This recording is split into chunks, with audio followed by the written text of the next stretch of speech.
class. How did you sleep last night?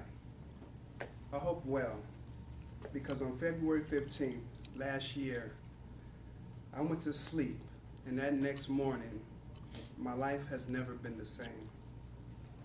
This is why. I was diagnosed with irritable bowel syndrome. This morning, I will be discussing what is irritable bowel syndrome, how do you get it, and some of the symptoms.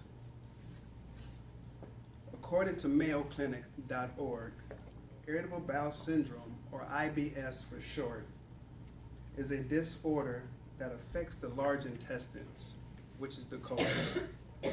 Irritable bowel syndrome commonly causes cramping, abdominal pain, bloating, gas, diarrhea, and constipation. IBS is a chronic condition that you will need to manage long term.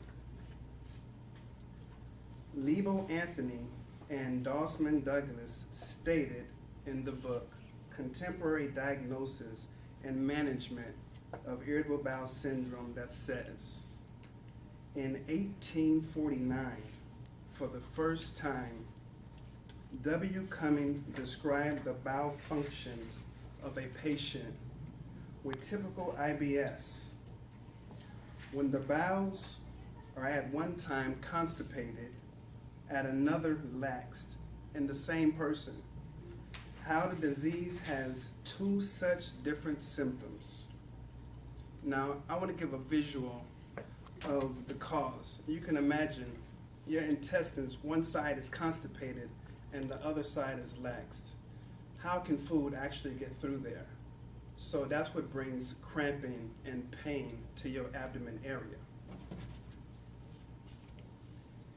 If you're experiencing loose stools or constipation, don't panic. These can be cured. It's the chronic cases that led me to have further testing, such as x-rays. I had to have MRIs. I had to even have an endoscopy and a colonoscopy. What that is that's a camera that goes down your esophagus into your stomach. And the colonoscopy, if you've never had one, is when they put another camera up your rectum to see your large intestines and your small intestines. So they had to rule out that it wasn't nothing else acute besides irritable bowel syndrome. Barney Pamela book stated, Master Your IBS, an 8-week plan to control the symptoms of irritable bowel syndrome, talks about some of the symptoms: pain that is relieved or lessened by a bowel movement, pain that is associated and change in frequency of your stool, pain that is associated with change in the consistency of your stool.